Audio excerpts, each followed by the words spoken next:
Welcome to my YouTube channel Varun info. आज trigonometry formula हम लोग देखेंगे। इसका यूज़ हर एक एग्ज़ाम में, चाहे वो रेलवे का एग्ज़ाम हो, एसएससी का एग्ज़ाम हो, सभी में इसका यूज़ होता है। तो इसको आज हम लोग देख लेते हैं। Sine theta into cosec theta is equal to one. देखिए, ये साइन जो होता है कॉसेक का अपोजिट होता है, तो ये दोनों का प्रोडक्ट हमेशा वन होगा। तो sine theta into cos theta is equal to one, तो sine theta is equal to one by cosec theta, cosec theta is equal to one by sine theta. ये इंटू में है तो वो साइड जाएगा तो डिवाइड में हो जाएगा। नेक्स्ट देख लेते हैं। Cos theta into sec theta is equal to one, cos theta is equal to one by sec theta, sec theta is equal to one by cos theta. Third number, tan theta into cot theta is equal to one, tan theta is equal to one by cot theta, cot theta is equal to one by tan theta.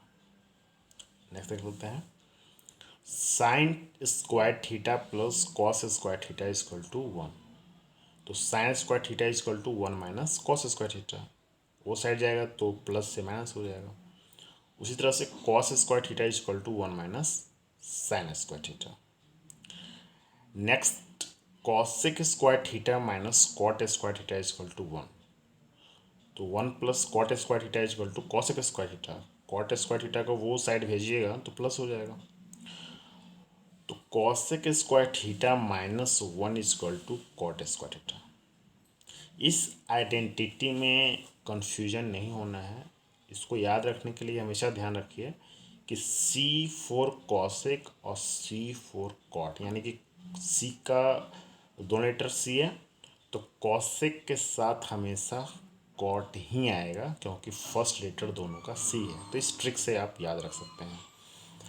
तो next है आपका sec square theta minus tan square theta is equal to one, one plus tan square theta is equal to sec square theta, sec square theta minus one is equal to tan square theta. उसके बाद next है cot theta is equal to cos theta upon sine theta, तो tan theta is equal to इसी का reciprocal कर दीजिए तो sine theta by cos theta हो जाएगा। उसी तरह से ये पाइथागोरस थ्योरम होता है, H square is equal to P square plus B square, ये तो बिल्कुल याद होना चाहिए। इसका यूज़ है, इसका यूज़ हम लोग राइट एंगल ट्रायंगल में करते हैं।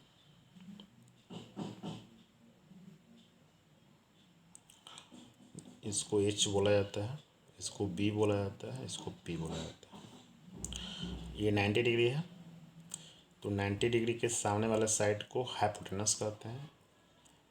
पी और बी ये थीटा के ऊपर डिपेंड करता है। यदि ये थीटा हम लोग मानते हैं तो ये पी होगा, यानी कि परपेंडिकुलर होगा, और ये बेस होगा।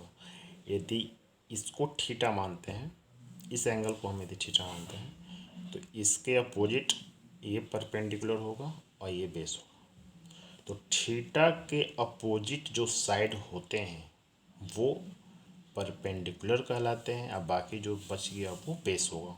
और ये हाइपोटेनस तो फिक्स ही होता है कि 90 डिग्री के सामने वाले साइड को हाइपोटेनस कहते हैं। That's it. इसको हिंदी में कर्ण स्क्वायर इक्वल टू लंब स्क्वायर प्लस आधार स्क्वायर होता है। तो यहाँ से यदि स्क्वायर हटाते हैं तो रूट हो जाएगा, और पी या बी निकालना है तो हमेशा एच स्क्वायर में से हम लोग माइनस कर लेंगे। ये कॉम्प्लीमेंट्री एंगल का ये फॉर्मूला है। Sine 90 minus theta cos theta, tan 90 minus theta cot theta, sec 90 minus theta cosec theta. उसके बाद नेक्स्ट देखते हैं हम लोग।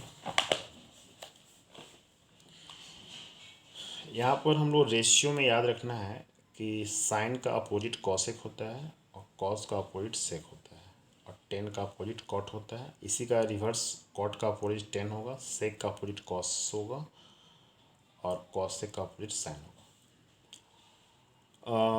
इन कम्प्लीमेंट्री एंगल में हम लोग देखेंगे कि अपोजिट साइन का अपोजिट कॉस होगा, टेन का अपोजिट कॉट होगा और सेक का अपोजिट कॉसेक होगा। ठीक है, हम लोग लास्ट देख लेते हैं ट्रिगोनोमेट्रिकल वैल्यूज, जो कि मोस्ट इम्पॉर्टेंट है, ये बिल्कुल याद होना चाहिए। इसमें नोट में याद रखना है कि 0 डिग्री का रेसिप्रोकल इन्फिनिटी होता है और इन्फिनिटी का रेसिप्रोकल 0 डिग्री होता है। यदि आपसे 0 डिग्री पूछा जाता है तो आप इन्फिनिटी बताएंगे, यदि आपसे इन्फिनिटी पूछा जाता है तो 0 डिग्री बताना है। तो यहाँ sine 0 degree 0, sine 30 degree 1/2, sine 45 degree 1/2, sine 60 degree √3/2, sine 91 होता है। उसी तरह से कॉस का यदि पूछा जाएगा तो बस इधर से रिवर्स आप स्टार्ट हो जाइए। तो कॉस 0 1 होता है, कॉस 30 √3/2 होता है, कॉस 45 डिग्री 1/2 होता है, कॉस 60 1/2 होता है, कॉस 90 0 डिग्री होता है। उसी तरह से टेन 0 डिग्री 0 होगा, टेन 30 1/√3 होगा, टेन 45 1 होगा, टेन 60 √3 होगा और टेन 90 इन्फिनिटी होगा। सेक कॉसेक या हम कॉट का बात करें,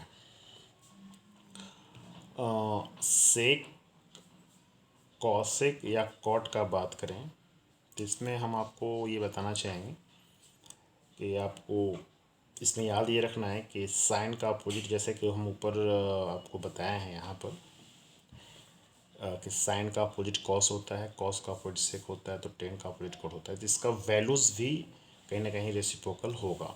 तो उस तरह से यहाँ पर हम आपको बताना चाहेंगे, जैसे आपको कॉट 0 डिग्री यदि पूछा जाता है तो टेन 0 डिग्री का वैल्यू 0 होता है, तो 0 का रेसिप्रोकल इन्फिनिटी होगा, जैसा कि हम यहाँ बताए हैं। तो कॉट 0 इन्फिनिटी हो जाएगा। कॉट 90, क्योंकि टेन 90 इन्फिनिटी है तो कॉट 90 0 हो जाएगा। इस तरह से याद रखना है। उसी तरह से बाकी टेन का अपोजिट कॉट होता है, तो बाकी जो वैल्यूज़ होगा उसका हम रेसिप्रोकल यहाँ पर राइट करेंगे। √3 का रेसिप्रोकल 1/√3 और 1/√3 का रेसिप्रोकल √3। उसी तरह से साइन का अपोजिट कॉसेक होता है, तो कॉसेक का जो वैल्यूज़ होगा वो साइन के वैल्यूज़ के ऊपर डिपेंड करेगा। जैसे सपोज डैट आप कॉसेक 30 डिग्री यदि आपको निकालना है तो साइन 30 डिग्री 1/2 होता है, तो इसका रेसिप्रोकल 2 हो जाएगा। तो उसी तरह से कॉसेक 30 डिग्री 2 होगा। इस तरह से सारा वैल्यूज़ आपको बिल्कुल ही मुंह पर याद होना चाहिए, कोई ट्रिक से याद मत कीजिए। आपको मुंह पर याद रहेगा तो क्वेश्चन बहुत ही जल्दी और फास्ट वे में बनाएंगे। तो आज के लिए इतना ही। Thank you.